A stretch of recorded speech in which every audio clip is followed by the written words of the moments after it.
Muy bien, en primer lugar hablaremos de ubicarnos en el tiempo del desarrollo embrionario. Nos encontramos en la semana o del día 24 aproximadamente. El mesénquima constituye el origen embrionario de la región de la cabeza y del cuello. Este mesénquima se origina a partir del mesodermo de la placa paraxial y lateral, de la cresta neural y de las placodas ectodérmicas. En este esquema podemos observar las estructuras esqueléticas de la cabeza y del cuello. De color azul se representa el mesénquima que se origina de la cresta neural, este que tenemos aquí en la región frontal, la región de los huesos de la cara, así como la escama del hueso temporal.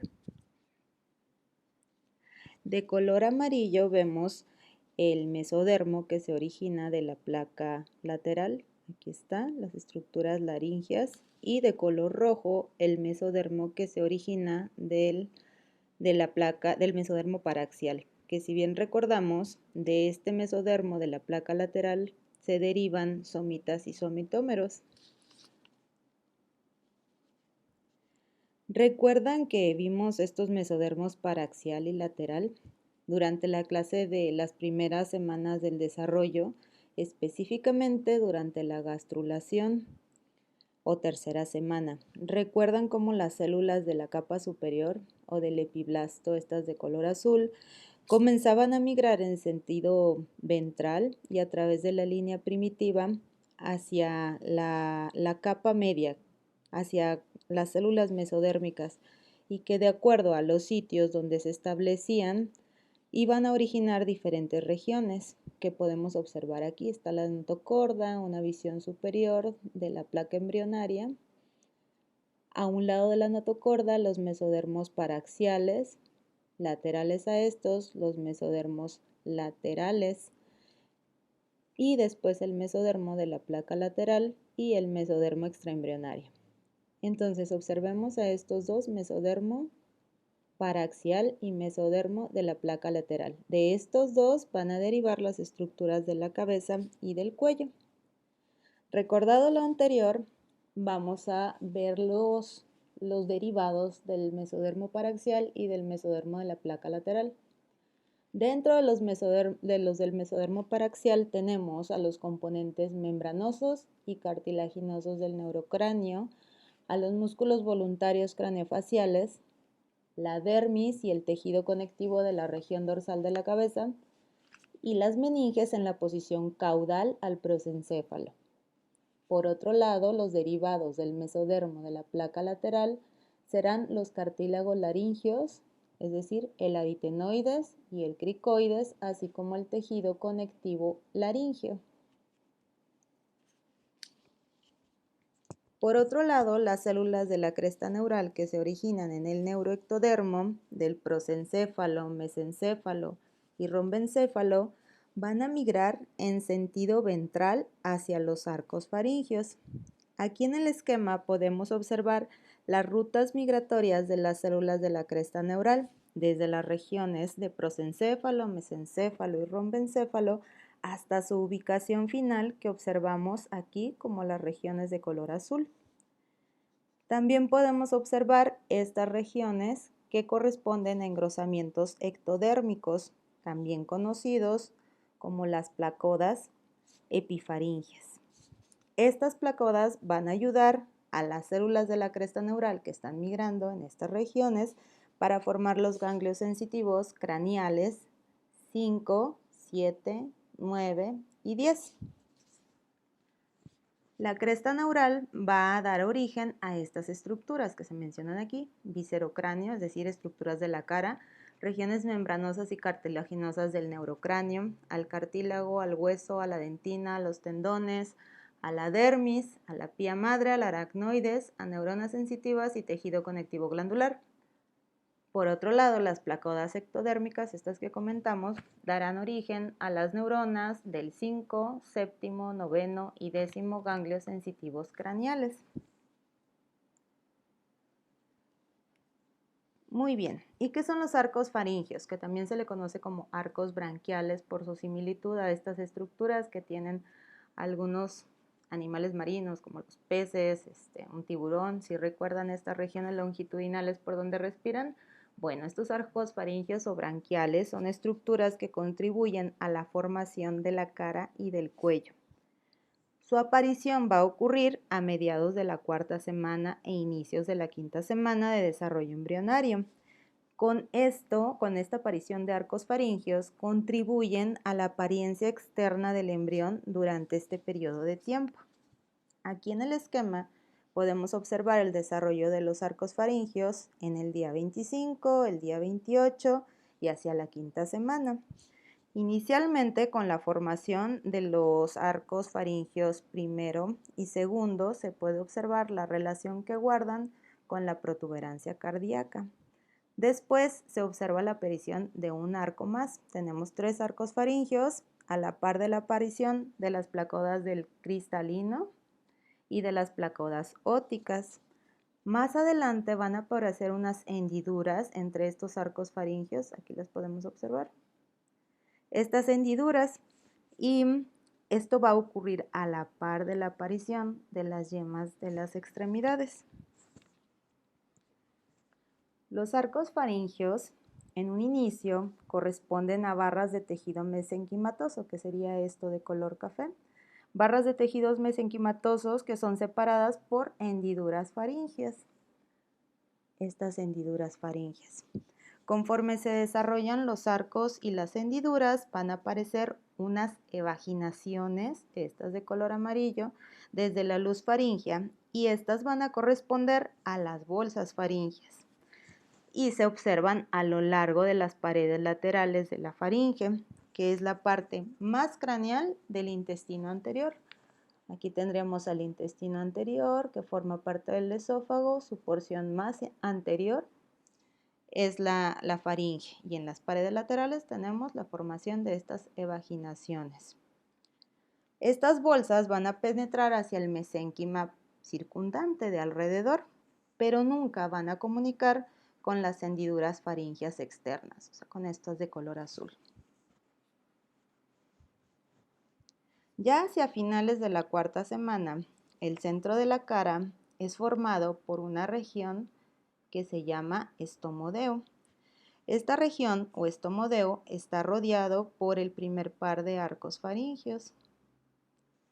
Hacia los 42 días de vida se pueden observar 5 prominencias, que corresponden a 2 maxilares superiores, que sería el primer arco faríngeo, 2 maxilares inferiores, que sería el segundo, y una prominencia frontonasal. Y aquí observamos al segundo y al tercero, el arco mandibular. Bueno, ¿y en qué consisten estos arcos faringios? Cada arco faringio va a estar constituido por un núcleo mesenquimatoso y por fuera con un ectodermo superficial y por dentro un epitelio endodérmico. Es lo que vemos aquí. Este de color amarillo por dentro del arco faringio, este de color azul por fuera del arco faringio. Lo que está hacia la superficie exterior es ectodermo. Lo que se encuentra hacia la superficie interna o faringea corresponde a endodermo. Cada uno de estos núcleos, núcleo, es derivado del mesodermo que ya comentamos, de las placas lateral y paraxial, y va a dar origen a la musculatura de cara y cuello, así como junto con las células de la cresta neural van a contribuir con los componentes esqueléticos de la cara. Cada arco, además, cada uno de estos arcos se va a caracterizar por tener sus propios componentes musculares. Poseen un nervio craneal y un componente arterial. Veamos aquí de color rojo la arteria, color verde el nervio y el cartílago de color naranja, cada uno de nuestros arcos faringios. Además, pues cada arco faríngeo va a estar inervado por su propio nervio craneal. Primero tenemos al trigémino. El nervio trigémino o el par craneal número 5 va a inervar al primer arco faríngeo. Se va a componer pues de 3 ramas, de adelante hacia atrás, la rama oftálmica, la rama maxilar y la rama mandibular. El nervio facial, es decir, el par craneal número 7, que observamos aquí, va a inervar al segundo arco faríngeo. El glosofaringio o noveno par craneal inerva al tercer arco faríngeo. Y finalmente, ramas del nervio vago. Primero, la rama laringea superior va a inervar al cuarto arco faríngeo y la rama recurrente del vago, esta va a inervar al sexto arco faríngeo.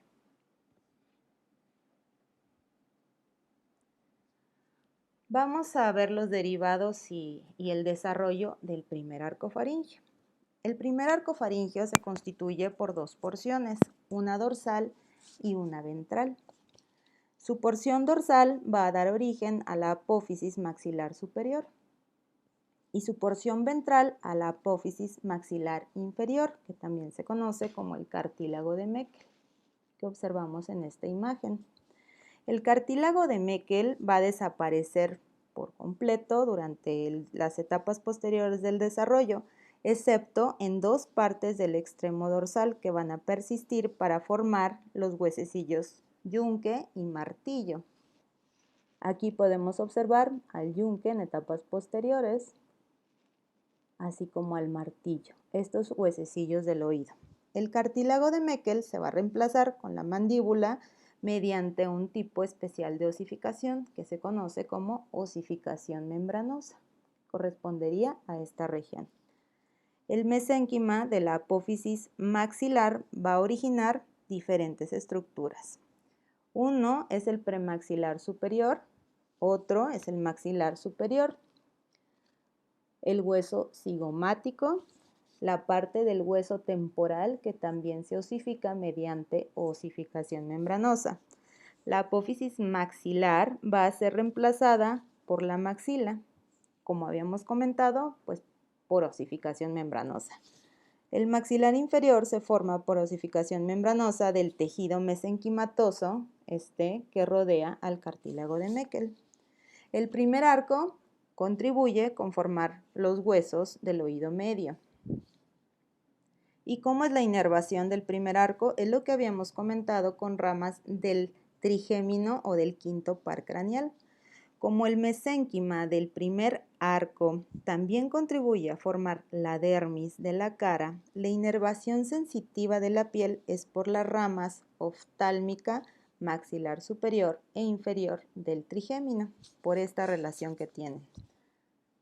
El segundo arco faríngeo, que también se conoce como arco hioideo o cartílago de Reicher, tiene diferentes derivados. Su cartílago, tendremos el segundo, su cartílago va a originar al estribo, a la apófisis estiloides del hueso hioides, así como al ligamento estilo-hioideo, el asta menor y parte superior del cuerpo hioideo.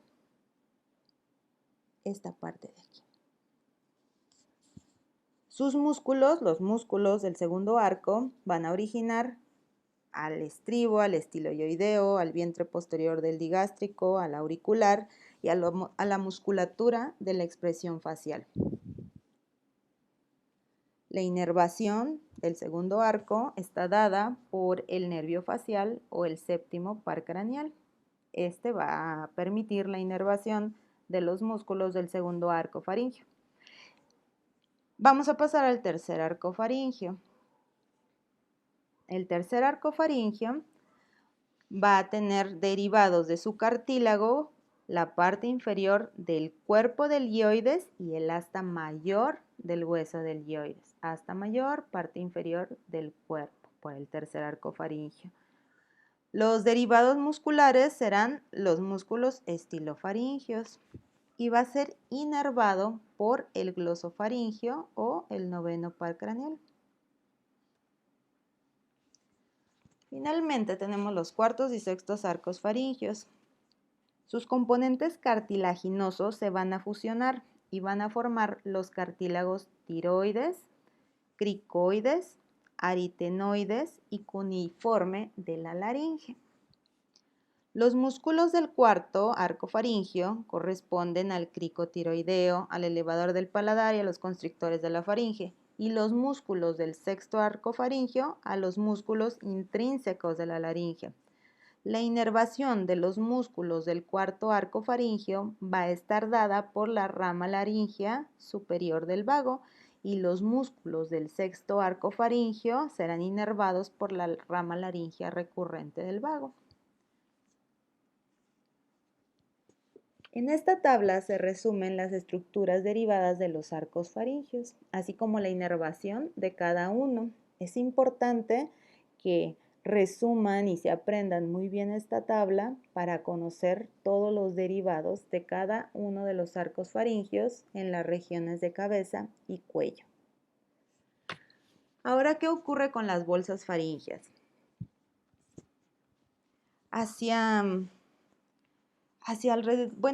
Vamos a tener 4 pares. Tienen un revestimiento endodérmico epitelial que origina órganos importantes y por eso vamos a ver cada una por separado. Aquí tendríamos las bolsas faríngeas, 1, 2, 3 y 4. 4 pares.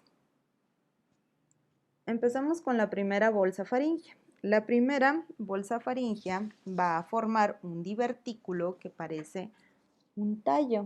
Aquí observamos un divertículo que parece un tallo y que se conoce como el receso tubo-timpánico. Este hace contacto con el revestimiento epitelial de la primera hendidura faríngea. Aquí están haciendo contacto. Esta región de contacto va a constituir el futuro conducto auditivo externo. Conducto auditivo externo. La porción distal de este divertículo se ensancha, que podemos observar aquí y aquí, se ensancha hacia la cavidad del oído medio, forma la cavidad timpánica primitiva y su porción proximal permanece estrecha y va a formar la trompa auditiva de Eustaquio. El revestimiento de la cavidad timpánica más tarde va a contribuir para formar el tímpano o la membrana timpánica. Entonces, estos son los derivados de la primera bolsa faríngea.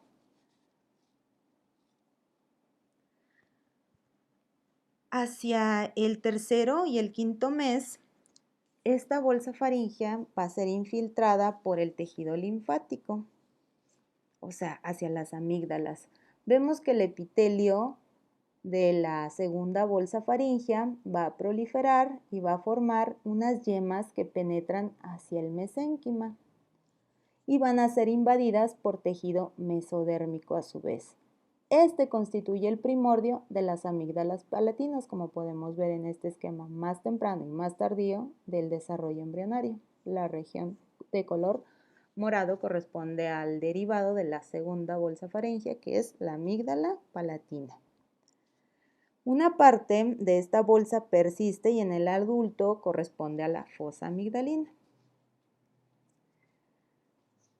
La tercera bolsa faríngea se forma hacia la quinta semana y su epitelio dorsal se diferencia en la glándula paratiroides inferior y el ventral formará el timo, que vemos aquí de color rojo, color amarillo, uno a cada lado. La tercera y cuarta bolsa se caracterizan en su extremo distal, las dos en un inicio, por un ala dorsal y un ala ventral. Ala dorsal, ala ventral, ala dorsal, ventral, dorsal y ventral.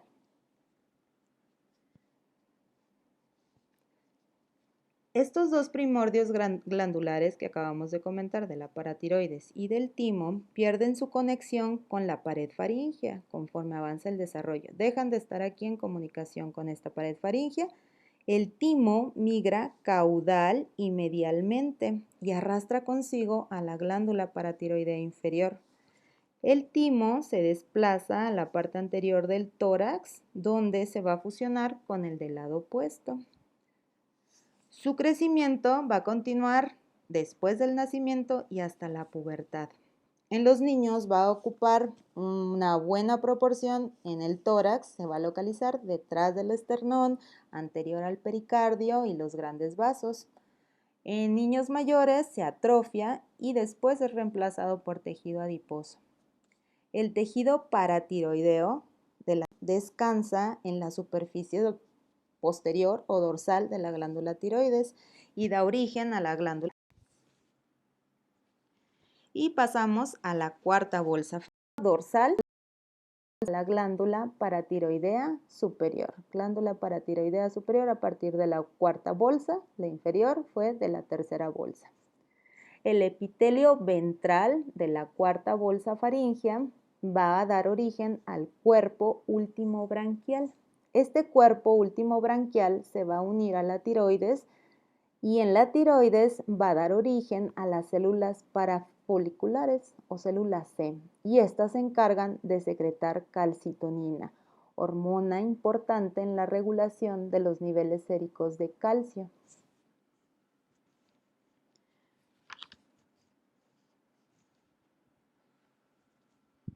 En esta tabla podemos ver el resumen de los derivados de cada bolsa faríngea. Bolsa faríngea 1, 2, 3 y 4. Hemos hablado hasta este momento de los arcos faríngeos, de las bolsas faríngeas. Vamos a hablar de las hendiduras faríngeas. Estas aparecen hacia la quinta semana como 4 hendiduras. La parte dorsal de la primera origina el conducto auditivo externo. Y ya habíamos visto esto de la hendidura faríngea, cómo se relacionaba con la primera bolsa faríngea para contribuir a la formación del conducto auditivo externo.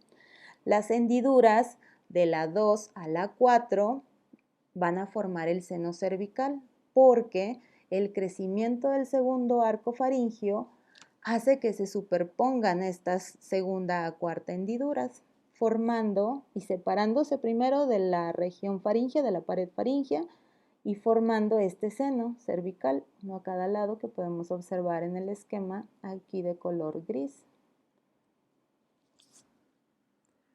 Muy bien, ¿y cómo es la regulación a nivel molecular del desarrollo facial? Las células de la cresta neural se forman en los pliegues neurales. Ustedes habrán de recordar que esto lo vimos de pasada durante las primeras semanas del desarrollo embrionario. Estas células que están en los pliegues neurales y que hasta que se cierre el tubo neural comenzarán su migración, van a contribuir a la formación de un grupo heterogéneo de estructuras que observamos aquí con este color azulito, como son los ganglios de la raíz dorsal, los ganglios de la cadena simpática, la médula suprarrenal y otros tejidos. Recuerdan que esta fue incluso una de las preguntas de examen. ¿Cuáles son los derivados de la cresta neural? Menciona al menos 3. Bueno, aquí están todos esos para que los recuerden. La señalización de la proteína BMP, proteína morfogénica ósea, se requiere para establecer primero esta región del borde. Y luego esta proteína va a controlar la expresión de este gen, WNT1. Así, las futuras células de la cresta neural van a pasar por una transición celular de células epiteliales hacia células mesenquimatosas. En cuanto pasan por esa transición, van a iniciar la migración hacia el interior del mesénquima circundante para terminar en las regiones que acabamos de comentar. En el rombencéfalo, aquí, esta región, la región más posterior del futuro encéfalo, las células de la cresta se originan en un patrón específico a partir de segmentos que se llaman rombómeros, por eso R1 a R8. Las células de la cresta neural de segmentos específicos van a migrar para poblar determinados arcos faríngeos y lo hacen en 3 corrientes, una de color azul, 2 de color amarillo, 3 de este color verdecito. Las células de R1 y R2 migran hacia el primer arco faríngeo junto con células de la región caudal del mesencéfalo, estas que se observan aquí. Las células de R4 migran hacia el segundo arco faríngeo y las células de R6 y R7 migran hacia los cuarto y sexto arcofaringios. Vemos de color diferente cada una de estas corrientes de migración con un gen específico. OTX2, un factor de transcripción para la primera corriente, HOXA2 para la segunda y HOXA3, B3 y D3 para la tercera corriente. ¿Qué es lo que está ocurriendo? Las células de la cresta van a poblar a los arcos faringios y ahí van a formar componentes esqueléticos de cada arco. Todo este proceso es controlado por el endodermo de las bolsas faringias. Las bolsas se forman por la migración lateral de células endodérmicas. Estas células van a tener un patrón génico característico. Todo este proceso del patrón es estimulado por factores de crecimiento de fibroblastos. El endodermo posterior de cada bolsa, esta región de color naranja, va a expresar primero BMPs y el endodermo anterior va a expresar FGF8, color rojo. ¿Qué va a ocurrir después? El factor de transcripción PAX1, aquí color naranja, se va a expresar en el endodermo más dorsal de cada bolsa. Sonic Head-Hodge, que sería las regiones de color amarillo, se expresan en el endodermo posterior de la segunda y la tercera bolsas faringias. Estos patrones específicos regulan la diferenciación y la estructuración del mesénquima del arco en determinadas estructuras esqueléticas. El proceso también depende de interacciones epitelio-mesénquima. La respuesta que va a tener el mesénquima, las señales que le está enviando el endodermo, se basa en los diferentes factores de transcripción, como son los genes de homeobox, HOX, y algunos otros. HOX y estos otros factores de transcripción que las células de la cresta neural introducen en los arcos van a adquirir los patrones de expresión génica a partir de los rombómeros que vimos previamente de su origen. El primer arco va a ser HOX negativo, o sea, no va a expresar HOX, pero sí va a expresar OTX2, por eso aquí el color. Es un factor de transcripción que se expresa en el mesencéfalo y pues que tiene que ver con estas regiones que habíamos comentado, rombómeros. El segundo arco va a expresar homeobox A2, HOX A2, color rosado. Los arcos del 3 hacia el 6 van a expresar diferentes homeobox de la familia 3, como el A3, el B3 y el D3. Los patrones de expresión de estos factores de transcripción van a permitir a cada arco responder de modo diferente a señales del endodermo de las bolsas. El primer arco, por ejemplo, va a formar la maxila, el segundo arco la mandíbula y así. Así sucesivamente. Ahora, ¿qué ocurre con algunas malformaciones de la región de cara y cuello y cabeza durante su desarrollo embrionario? Ocurrió alguna migración anormal o alguna alteración, pues podemos tener diferentes manifestaciones. Una de ellas son las fístulas branquiales. En estas, el segundo arco faringio no crece sobre los arcos tercero y cuarto y deja residuos de las hendiduras faringias desde la 2 hasta la 4 y están en contacto con la superficie, que es lo que podemos ver aquí, mediante un conducto. Esta sería la fístula, su conducto. La fístula en la cara lateral del cuello suele localizarse delante del músculo esternocleidomastoideo, que observamos 3 diferentes. Y a esta región va a drenar el quiste cervical lateral. Estos quistes van a corresponder a vestigios del seno cervical que habíamos comentado, eran los remanentes de las hendiduras segunda a cuarta y se encuentran debajo del ángulo de la mandíbula, esta región. Pero se pueden encontrar a lo largo del borde anterior del esternocleidomastoideo. Los quistes cervicales laterales no suelen verse al nacimiento, pero se evidencian conforme se crece durante la niñez. Aquí observamos una fístula branquial interna. Esta es poco frecuente y en esta el seno cervical va a estar conectado hacia la luz faríngea en vez de aquí hacia la región del cuello. Y este conducto va a desembocar en la región amigdalina. ¿Recuerdan este derivado? Se debe a una rotura de la membrana entre la segunda hendidura y la bolsa faríngea.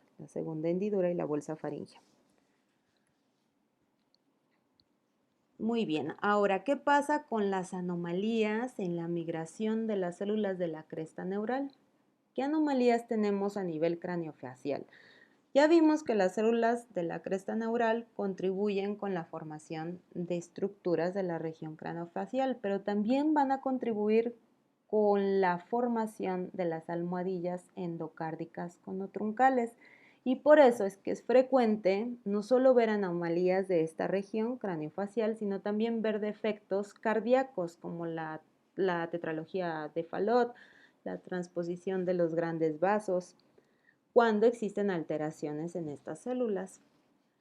Las células son muy susceptibles a factores ambientales que alteran su migración, como lo son el alcohol y el ácido retinoico. Estos factores destruyen a las células de la cresta. Podemos tener un gran espectro de malformaciones, dado que las células de la cresta neural contribuyen a la formación de un espectro de estructuras craneofaciales. En esta podemos hacer referencia a la secuencia de Robin. Aquí existe una alteración en las estructuras del primer arco. Suele presentar una tríada constituida por micrognatia, que es una mandíbula muy pequeña, muy subdesarrollada, fisura o hendidura palatina y glosoptosis, que es un desplazamiento posterior de la lengua. Suele tener sean causas genéticas y o ambientales. No es tan frecuente, es de 1 por cada 9,000 recién nacidos aproximadamente. Después podemos tener como ejemplo de disrupción de células de cresta neural a los síndromes por microdeleción de la región 22q11.2. ¿A qué se refiere? A delesión en regiones del brazo largo del cromosoma 22. Este es más frecuente que el anterior. Tenemos una prevalencia de alrededor de 1 por cada 4,000 recién nacidos. Muestra un amplio espectro de fenotipos, mencionando algunos: al síndrome de DiGeorge, a la anomalía de DiGeorge, al síndrome velocardiofacial, al de Sprinsen, etc. Pero ¿por qué es este amplio espectro de fenotipos? Puede ser incluso solo, no por delesión, sino solo por mutaciones del gen TBX1, pero también por alteraciones en la regulación o en los factores que regulan a este gen. Suelen tener cardiopatías, dismorfias faciales leves, retraso mental, infecciones frecuentes por esto del timo, convulsiones por lo de las células parafoliculares que habíamos visto previamente. Pueden tener más adelante desarrollo de esquizofrenia o de depresión. Podemos observar aquí en esta imagen a un neonato masculino con una boca pequeña, un filtrum, esta región muy poco marcada, casi lisa, micrognatia, un puente nasal prominente, esta región, y una rotación posterior de las orejas que no se observa en esta imagen, pero que es muy característico también ver. Corresponde a un síndrome velocardiofacial.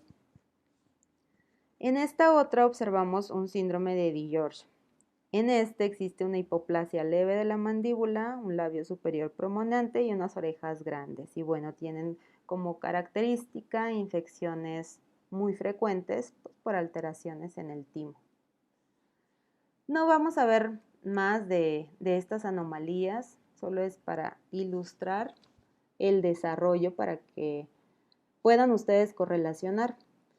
Para nuestra próxima clase virtual, que esperamos sea para el jueves 26 de marzo, vamos a terminar el capítulo de cabeza y cuello a partir de lengua y hasta donde acaba. Y para evaluar esta unidad, les pido que entreguen 10 preguntas contestadas, así como lo hicimos con la unidad anterior. Me las envían, por favor, y que correspondan a todo el capítulo del desarrollo embrionario de cabeza y cuello. La finalidad, pues ya saben, es evaluar su conocimiento y también